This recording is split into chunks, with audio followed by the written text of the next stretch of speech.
নদিয়ার তাহিরপুরেও চাঞ্চল্যকর অভিযোগ, প্রেমের প্রস্তাব প্রত্যাখ্যান হওয়ায় ক্লাস 10-এর ছাত্রীকে গলা কেটে খুনের অভিযোগ, অভিযুক্ত গ্রেফতার।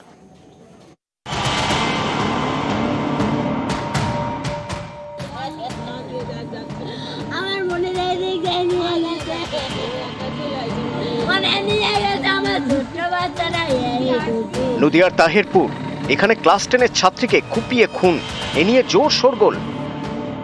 তাহিরপুরের বীরনগর শ্যামনগরের বাসিন্দা অনুষ্কা মণ্ডল, বয়স 15। পরিবারের দাবি, মামার বাড়ি যাবে বলে শুক্রবার সন্ধে বাড়ি থেকে বের হয়।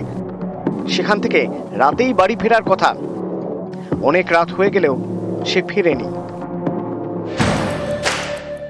এরপরেই শুরু হয় খোঁজ। বাড়ির কাছেই একটি গোয়ালঘর থেকে ছাত্রীর ক্ষতবিক্ষত দেহ উদ্ধার হয়। এরপরেই সন্দেহ গিয়ে পড়ে এলাকার যুবক প্রসেনজিৎ মণ্ডলের উপর।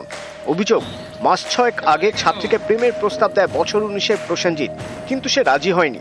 এরপর থেকেই প্রসেনজিৎ উত্ত্যক্ত করতে শুরু করে। তাহিরপুর থানায় তার বিরুদ্ধে অভিযোগ দায়ের করে ছাত্রীর পরিবার। এরপরেই গ্রেপ্তার। পুলিশের সন্দেহ, ক্লাস 10-এর ছাত্রীকে রাস্তায় খুন করে প্রসেনজিৎ, তারপর কাছের গোয়ালঘরে দেহ ফেলে রেখে চম্পট দেয়। ওই ছেলেটার হাতে কাটার দাগ, 2 হাতে কাটা। ওরা চেপে ধরলো, তোর হাতে এই কাটার দাগটা কোথা থেকে আসলো? তখন কিচ্ছু বল না, আমি জানি না। ওই মেয়েটা কী করেছিস, কনে আছে, জানি না, আমি ওইসব ব্যাপারে কিচ্ছু জানি না।